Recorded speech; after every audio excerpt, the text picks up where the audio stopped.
ะธรรมสารติสัทธาโดยกับสบายดีสวัสดีเด้อพ่อแม่พี่น้องเบิร์สุขุสุขคนเด้อมาพบพ่อกับน้องราตรีเด้อพี่น้องเด้อพบพ่อส่วงยามแรงเนาะมาแห่พระศาสตร์เพิ่งพี่น้องมื้อนี้เนาะเป็นมื้อที่3เลยที่3ที่4เลยที่ว่าเพิ่นเปิดงานมานะมื้ออื่นก็สิเป็นมื้อสุดท้ายแล้วมาซื้ออันคันหมักเบงพี่น้องเด้เพิ่นขายทางเขาเนาะเฮาก็สิถือคันหมักเบง พี่น้องเด้ออ้อมท่านั่นแหละพี่น้องเนาะถ้าไอ้เก่งนะเคยแห่ครั้งแรกบ่ แม่ เป็นแห่ครั้งแรกเท่านั้น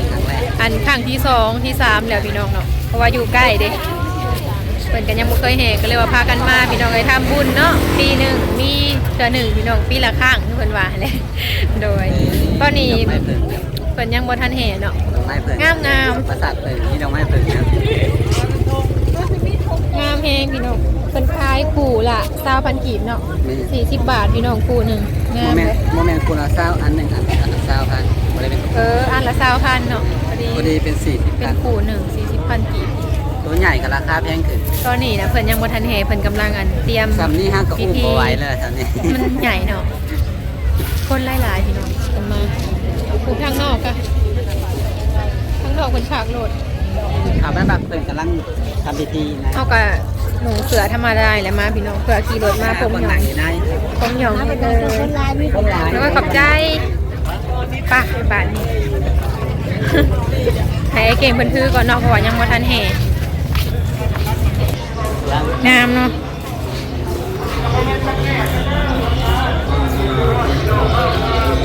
เอาไปทางผูกกระไดคนบ่หลายคนหลายแฮง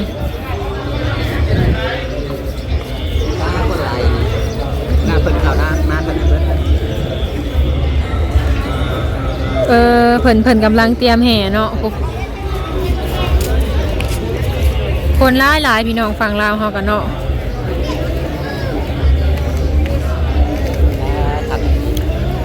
แต่เกิดมาหาเกิดมานี่แต่เกิดมาหาก็เคยมาหลายคู่หลายคนพี่น้องเฮาก็พอดีว่าอยู่ใกล้แล้วก็มาเลยก็บ่ได้มีครบดอกเนาะเฮาถือเอาก็ได้พี่น้องเพราะว่าคันก็อยู่เฮือนพุ่นแหละสำหรับผู้อยากอันเพิ่นบ่เพิ่นอยากเพิ่นเมื่อยถือเพิ่นก็ใส่ขันกีดคองประเพณีลาวพี่น้องฟังไทยเพิ่นก็แห่คือกันบ่จักมื้อนี้หรือว่ามีแต่ทางเฮาเนาะพระธาตุอิงหังเพิ่นซ่อมแปลงใหม่ได้พี่น้องงามเนาะช่วงนี้เป็นยังเว้นอยู่เพิ่นบ่ได้เปิดตู้อีหยังเฮาก็เลยถ่ายภาพบรรยากาศมาแห่พระศาสตร์เพิ่งมื้อนี้ไปเก่งมาครั้งแรกเลย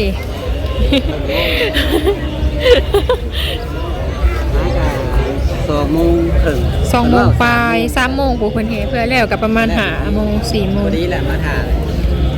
แม่นทางผู้แห่งคนหลายเนาะทางผู้เนาะใครกับบางทีเพิ่นก็แต่งโตแบบเพิ่นถ่ายรูปภาษาเพิ่งแท้เนี่ยเพิ่นไหว้ทั้งผู้เฮาต้องไปเบิ่งแต่เฮาอยากเบิ่งก็บ่ได้คนหลายโพดเนาะจังสิย่างไปทางใดพี่น้องใครก็มาได้มื้อนี้เต็มเลยเกิดมาหาก็เคยเห็นนะส่วนผู้วงมาแต่ว่าเพิ่นบ่ได้มาพี่น้องก็เลยว่ามา2 คนทางหญ้าเพิ่นก็บ่ได้มาก็เลยว่ามา2 คนเพิ่นอยู่เฮือนอันวิดีโอไว้ได้น้อยหนึ่งเกิดมาหาก็เคยมาเกิดหาก็เคยมาซ่านอัดวิดีโอไว้เบิ่งว่า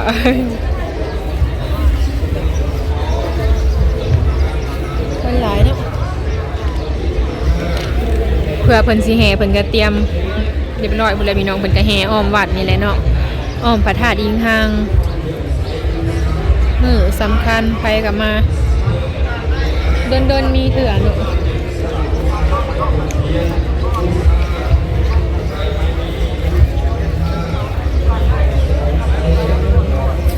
บัดคนขับมันเบิดนี่ก็แบบแม่นคนมานี่แห่งร้ายแหย่กันเลยได้ปีกายนี่ก็แหย่กันเลยเพื่อที่ได้ยางไปแต่ละน้อยปีก่อนๆนะพี่น้องจะมอบเนาะเป็นยางจังเฮาก็ดนเลยเฮาก็จนบ่จักจื้อปานใดมาช่วงนั้นก็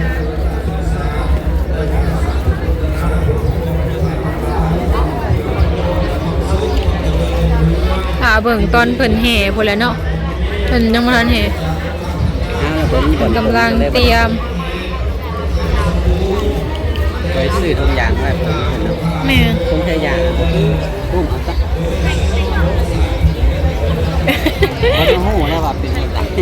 ครั้งแรกกันว่าพี่น้องเอ้ย ก็เลยซื้อ ครั้งแรกในชีวิตงามแฮงอันนี้เนาะเพิ่นใส่ให้นะ เพิ่ง เป็นเผิงบ่เผิงเทียน เที่ยง งาม มาใส่วางอันนั้นเป็นน้องไม้ อืม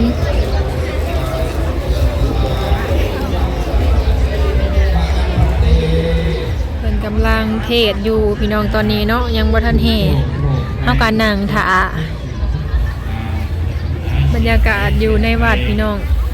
ผู้คนก็มาหลายๆเนาะบรรยากาศดีแฮงประมาณ3 โมงปลายพุ่นแหละเพื่อเพิ่นแห่ก็เพิ่นก็เป็นโมงของเพิ่นเนาะผู้ชายเก่งเพิ่นถือเฮาก็ใส่เงิน10,000 กีบแต่ละอันค่ะ 10,000 กีบบ่ คนก็หลายๆเฮานั่งในป่าหญ้านี่แหละ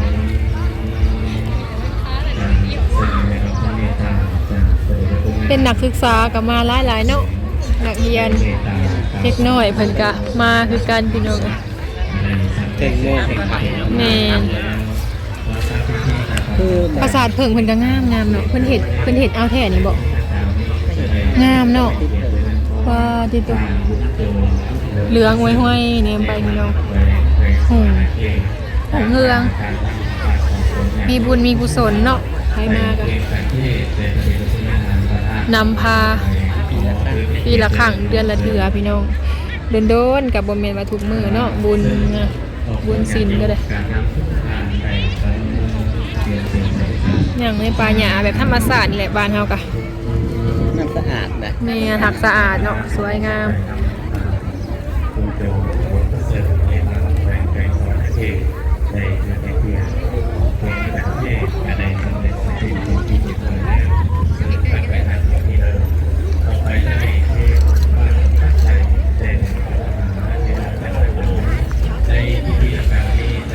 เพิ่นเฮ็ดพิธีแล้วก็แห่เนาะแห่อ้อมธาตุประมาณ3 หรือ 4 หอมนี่แหละบางทีก็7ได้ ที่กาย บางทีก็7 หอมเฮาก็บ่ฮู้คือกันลืมแหละช่วงได้น้อยๆโหมากันเนาะบ่ค่อยจื้อปานใด เกิดมาก็เคยแต่เวียนธรรมดาเนี่ย อืม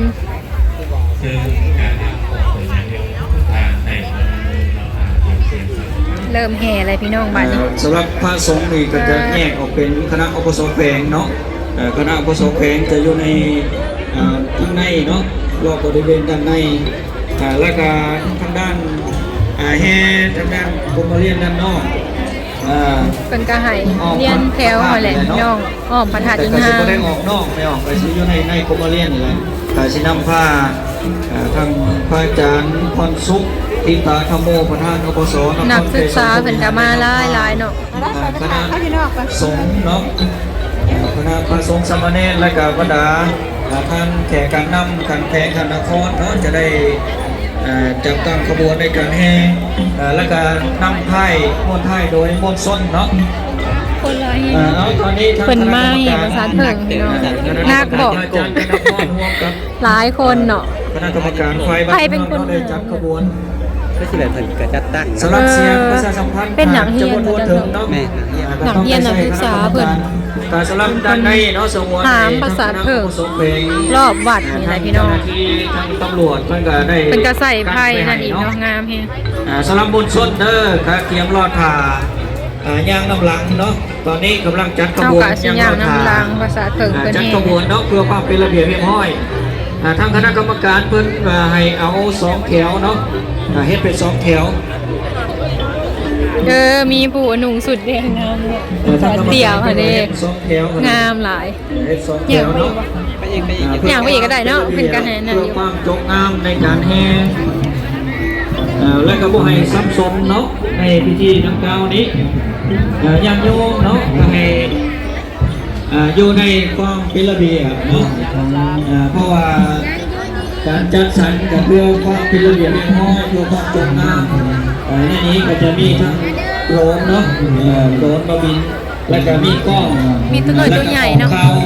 ทางพลภาพแล้วก็ทาง Facebook เนาะ พักสิ่งไหวต่างๆเอาคือกระบวนการนี้เราเป็นเจ้าหน้าที่ได้ไหม ได้ เป็นไปก็ทำเป็นกำลัง แมน ขบวนของเจ้าจากมีช่องประเภทนี้ครับผมไม่ต้องรอเป็นกระบวนของเรื่อง ในกระบวน เพิ่นให้อันผู้นี้นำพาเนาะนางเฮียนนำพาก่อนจัดแถวให้ระเบียบพี่น้องอันนี้ก็สิเป็นทางเขาอีกแล้วทางเขา3ทางพุ่นแหละเพิ่นปล่อยให้แขกคนเข้ามาเพิ่นแห่แล้วบ่นี่เพิ่นกำลังเริ่มเนาะคนหลายคักอีนี่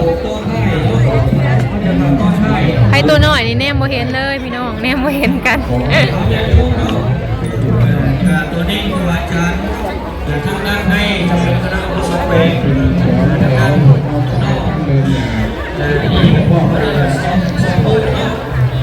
ไปใกล้ๆเพิ่นก็ได้เจ้าจ้าไปหานี่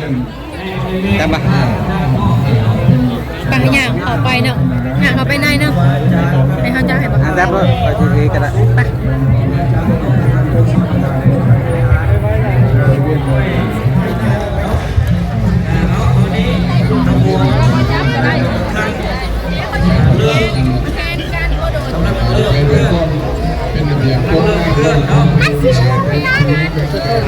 เอาซอยกันเจ้าหน้าที่เนาะ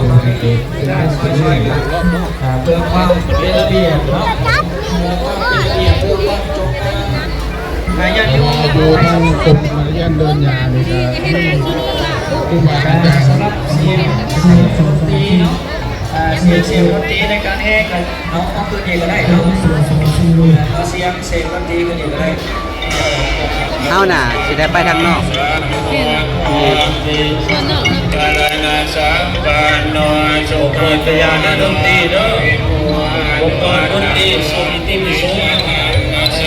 ติตินะเอ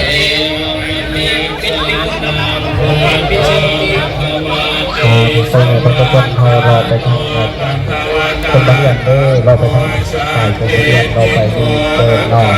สบายไปทางใน ให้ทางนอก กับนำเพื่อนนอกเราอยากไปที่เรื่องที่เราเออเดี๋ยวเราไปทางคนบางอย่างทางออกทางที่ใต้เราเราเรื่อยๆที่เราเราพวกเราทั้งสายเราเป็นพวกอยากบอกเราเป็นคนเราเป็นพี่น้อง สิบ่ได้ยินเสียงเด้อพี่น้องเพราะว่าสิได้ยินแต่เสียงเพิ่นสูดเพิ่นยัง โนภะคะวะโตอะระหะสัมมาเอกสิมาโน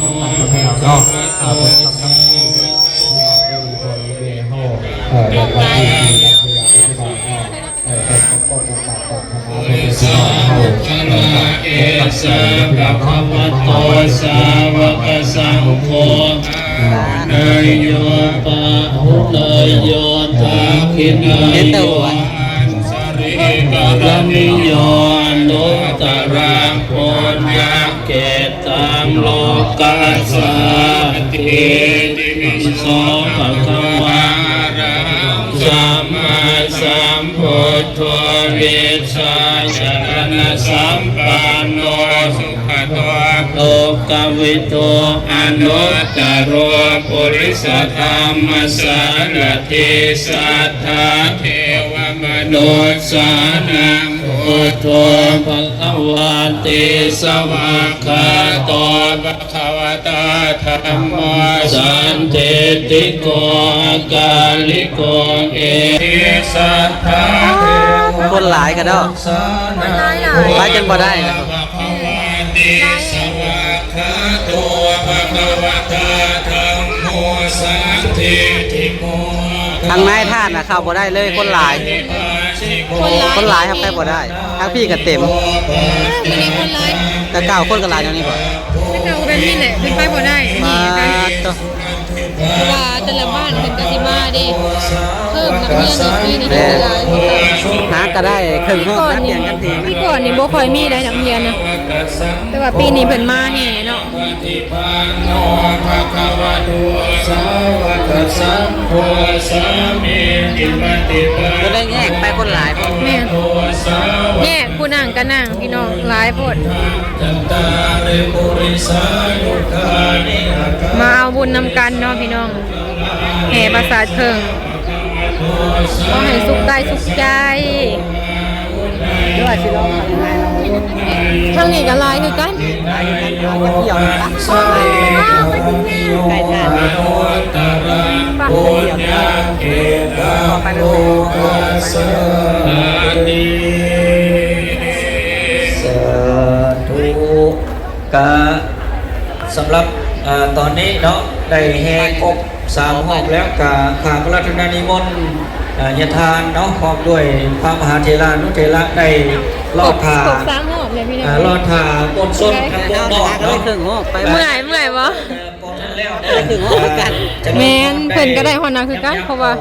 ดังเนาะ คนหลายเด้ ดังเดินเด้อญาติโยมเด้อ โอ้ เพื่อที่จะได้เกา แต่ว่าประสาทเพิ่งเพิ่นก็สิไป พระท่านอีกครั้งเพื่อบูชาพระท่านอีกครั้ง ทางคุณแหละพี่น้อง นิมนต์ทางยาทานประธานอปสแขวงแล้วก็พร้อมด้วยประธานที่ปรึกษาแล้วก็พร้อมด้วยคณะอปสแขวงทุกองค์กันหน่อยเนาะ เพิ่นก็สิทำวิธีถวายดอกไม้พี่น้องประสาทเพิ่งเพิ่นก็3หอมหั่นแหละเพราะว่ามันก็หนักเนาะเพิ่นเอาไม้หาม แล้วก็กล่าวคำมีคำ อยู่ว่านะสู วั ง นท่า แม่น ประธานอีกครั้งอีกรอบเนาะบูชาของเพิ่งบูชาดอกไม้เขาญาติโยมเด้อเจริญพร หลัง เนาะ ห้าก็เต็ม ได้ยับออกมาเนาะยับออกมานั่งอยู่ทางกลางเดินเนาะอยู่ทางนี่แหละนะในเดินญาติโยมนั่งเลยเนาะเจริญพรเด้อญาติโยมโอ้โหเสียงเองทั่วหมดเนาะ นั่งนี่แล้ว ญาติโยมเด้อเจริญพรเนาะได้นั่งลงถอยออกจากบริเวณพระธาตุเนาะได้ถอยออกมา ก็ให้แขกคนญาติโยมย้ายออกพี่น้องเพราะว่าเพิ่นสิทำพิธีเนาะถวายดอกไม้พี่น้องไอ้บัดนี้ถวายดอกไม้ธูปเทียนแม่นเพราะว่าคนก็ค่อนข้างจะหลาย ใน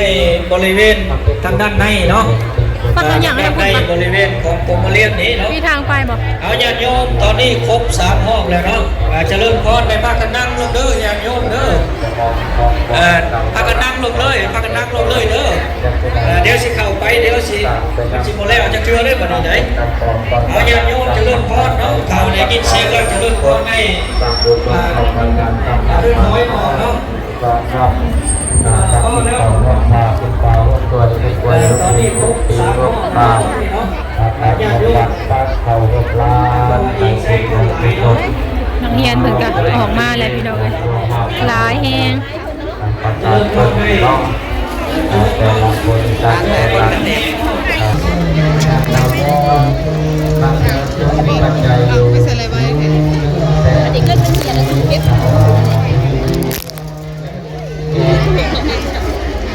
นี่น้องตาใครจะมาอยู่กับใครลงเอามาเอาไปไปเองเอง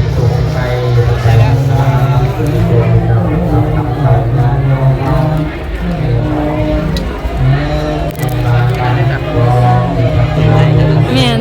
ไปปรุงทำบักเบงพี่น้องเลยเนาะให้ทางยาคูเพิ่น